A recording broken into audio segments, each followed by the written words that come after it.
오랜만에 낚시로 상쾌해진 기분을 안고 정혁 씨가 찾은 곳은 셀프 세차장.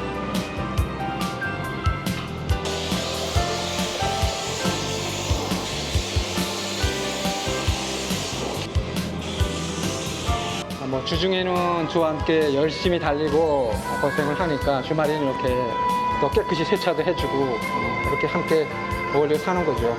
대한민국에 와서 5년 만에 제가 세차를 써봤고요. 대한민국은 그게 좋은 것 같아요. 열심히 일한 것만큼 결과가 명백하니까 본인이 열심히 노력하면 본인의 차도 살 수가 있고. 열심히 일한 만큼의 결과가 꼭 돌아오는 대한민국의 삶이 점점 더 만족스러워지는 정혁 씨다. CCTV다.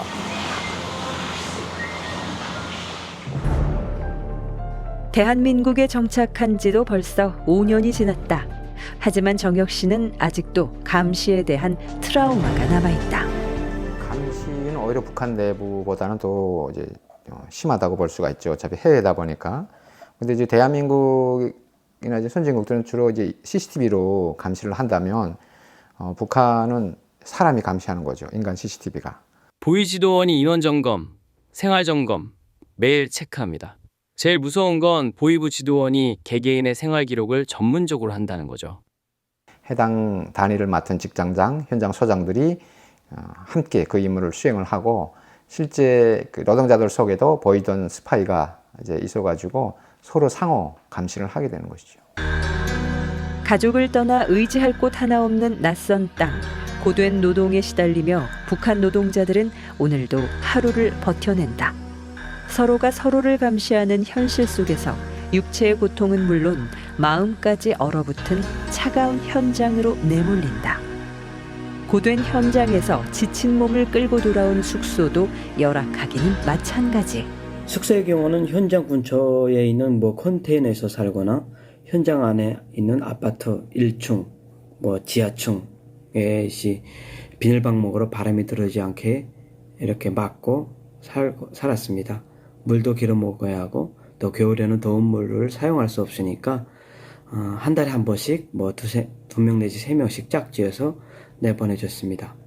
숙소는 시내가 아니라 사막 한가운데 세워놓고 한 방에 10명에서 12명이 2층 침대에서 함께 생활했습니다. 식사라고 해야 고작 러시아 사람들이 개 사료로 쓰는 돼지 껍데기와 계란 한 알이 전부이다. 치약, 비누 등은 숙소 자체에 없고요. 촛누불 안에서 빨래, 비누 등 개인이 사서 마련해야 합니다. 한 번도 받은 적이 없어요. 100% 본인 자신이 사야 합니다. 1년 363일, 하루 16시간 이상의 악명 높은 노동 강도. 심각한 감시와 함께 열악한 생활 환경까지. 이 모든 것을 견디게 해준 가장 큰 힘은 무엇일까? 월급이 들어왔네. 지난달 일한 게 통장에 꽂히네요. 북한에서는 아무리 열심히 일해도 월급이 없는데 대한민국은 일한 것만큼 바로바로 제 날짜에 월급이 들어와서 너무 좋아요. 일을 많이 하면 성과에 따라서 보너스도 지급되고 참 대한민국이 좋은 것 같아요. 북한에서 단 한 칸이라도 내 집을 가져보는 것이 꿈이었던 정혁 씨. 해외에 나가야만 얼마라도 돈을 만져볼 수 있기에 그 험한 해외 파견 노동자의 길을 선택했다.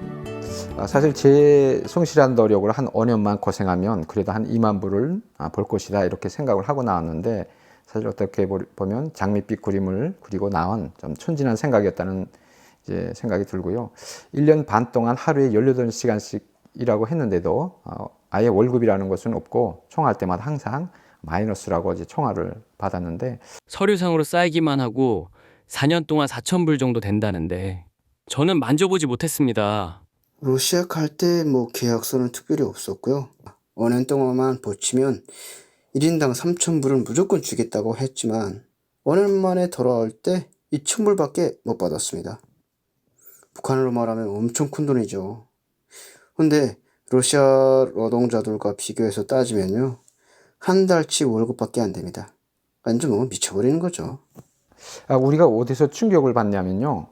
외국인 사람들은 현장에 자재가 이제 오면 본인이 일하는 층 내 앞에까지 자재를 기중기로 날라다 줘야 일을 하는 것으로 알고 있는데, 하지만 기중기 운전공에게 뒷돈을 챙겨준 다른 나라 노동자들에게 자재가 먼저 보장이 되고 만다. 일단 현장에 자재가 도착하면 각자가 다 밑에 내려와서 등짐으로 지고 올라가서 자기 맡은 공사를 합니다. 다른 나라 노동자들에 비해 노동 강도와 노동 시간이 3배 이상인 북한 노동자들. 그에 비해 터무니없이 낮은 임금.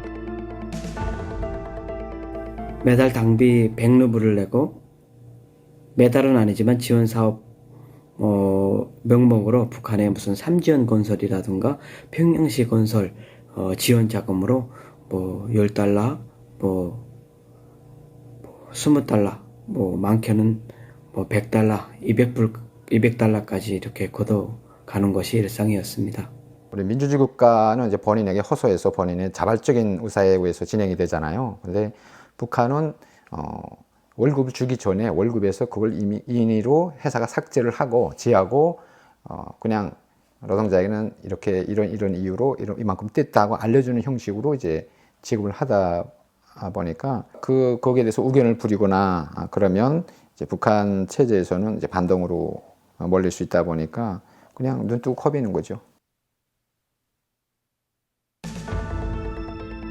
고용주가 지급한 돈은 직접 노동자에게 가지 않는다. 북한 당국과 관리자를 거쳐 상납금으로 먼저 빠져나가고 숙소비, 식비 같은 명목으로도 공제된다. 온갖 구실을 이용해 이리저리 떼고 나면 북한 노동자들이 받을 수 있는 월급은 고작 10%. 그것도 현금이 아닌 숫자만 적힌 빈 종이 한 장이 전부이다. 이 행위는 국제노동기구 제95호 임금보호협약이 규정한 직접성, 정기성, 투명성 원칙을 모두 위반하는 행위로 명시적 계약을 앞세워 임금을 회수하는 구조 자체가 강제 노동의 실질적 근거가 됩니다. 기록에만 존재하는 임금은 단순한 행정 절차가 아니라 노동자 착취를 제도화하고 은폐하려는 수단입니다. 중국에 파견된 북한 노동자들이 최근 여러 공장에서 연쇄 파업과 폭동을 일으킨 것으로 알려졌습니다. 지난달 중국에 파견된 북한 노동자들이 임금 체불에 항의해 집단 파업을 했다는 외신 보도가 있었는데요. 이를 두고 북한판 노동운동의 태동이라는 해석과 함께 김정은 정권이 주민에 대한 통제력을 상실한 대표적 사례가 될 거란 분석도 나왔습니다. 중국과 러시아 등 우방국에 해외 노동자를 보내 김정은 국무위원장 일가를 위한 통치 자금을 벌어들이고 있는 북한. 해외 노동자들은 기본적으로 노예 상태에서 일하며 임금을 착취당하고 있는 게 현실입니다. 이런 가운데 일본 요미우리 신문은 중국 지린성에 파견된 북한 노동자 약 2,000명이 지난달 임금 체불에 항의하며 공장을 점거하고 시위를 벌였다고 보도했습니다. 북한이 외화벌이를 위해 파견한 노동자들이 중국에 이어 아프리카에서도 폭동을 일으킨 것으로 전해졌습니다. 지린성과 러시아에서 잇따라 발생한 북한 노동자들의 폭동은 단순한 임금 체불 문제가 아니라 구조적인 강제 노동 체제에서 비롯된 집단적인 분노의 폭발입니다. 임금을 착취당하고도 항의할 수 없는 억압적인 환경 속에서 폭동은 사실상 노동자들이 선택할 수 있는 마지막 저항의 수단이 된 것입니다.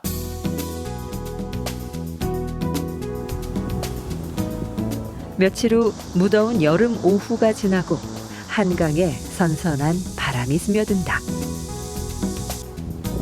해가 지면서 사람들이 하나둘 모여들 무렵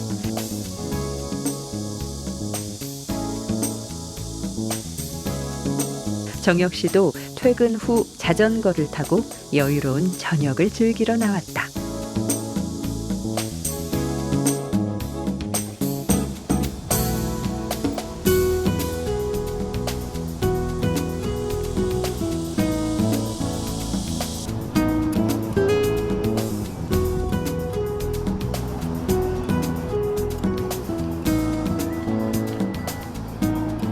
여보세요? 안녕하세요, 작가님. 날씨죠? 해외에서 일하면서 가장 힘든 때가 언제인지 아십니까? 함께 일하는 외국인 노동자들은 저녁이면 가족과 영상통화를 합니다.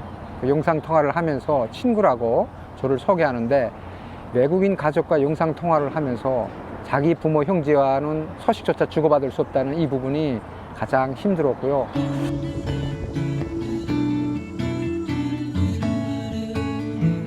한강에서 마주한 가족들의 웃음소리는 그에게 새로운 희망이자 동시에 지울 수 없는 그리움이다. 행복과 아픔이 교차하는 이 순간 우리는 묻는다. 노동은 누구를 위한 것이어야 하는가?